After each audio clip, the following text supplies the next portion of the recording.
Okay, so I've had a really bad year, and it's like I've lost 2 jobs in 1 year, which is crazy. And that was after having been in one place for like 7 or 8 years. So, and I'm in sobriety, so I felt very good about that. It's just very rare that I feel that good about stuff. But anyway, so I trust in God. I thought I did, but I started thinking today, I was thinking about like Job, and I was, I said, what makes me, I was kind of asking God, like, can you show out? Like, can you just show me, I want something good to happen? But I wasn't directly asking him that because I don't feel like you should, but I was kind of saying it like in a slick way, like really wanting that, but not saying it. So, but then I started thinking about Job, and I'm like, what makes me any different than Job?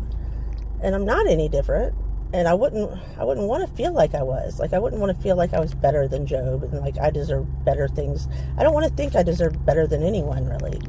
I don't know. I feel like that's really, I guess, selfish, but not very Christian-like for sure.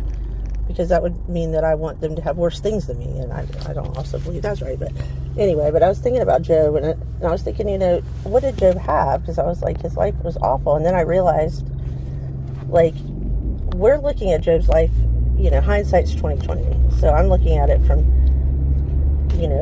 after the fact. And so I was thinking, like, what did he really have then? And it just hit me all of a sudden. I was like, he had hope. Like, that's what he had.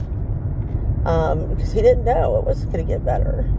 And, but he believed in God. And so everything that happened, he just kept hoping and believing.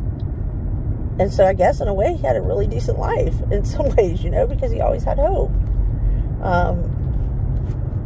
That's an amazing thing to think about, really, if you think about it. I mean, that sounds kind of stupid,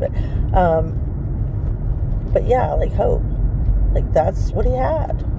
And God, I'm sure, rewarded him in heaven. I mean, that's what happens, right?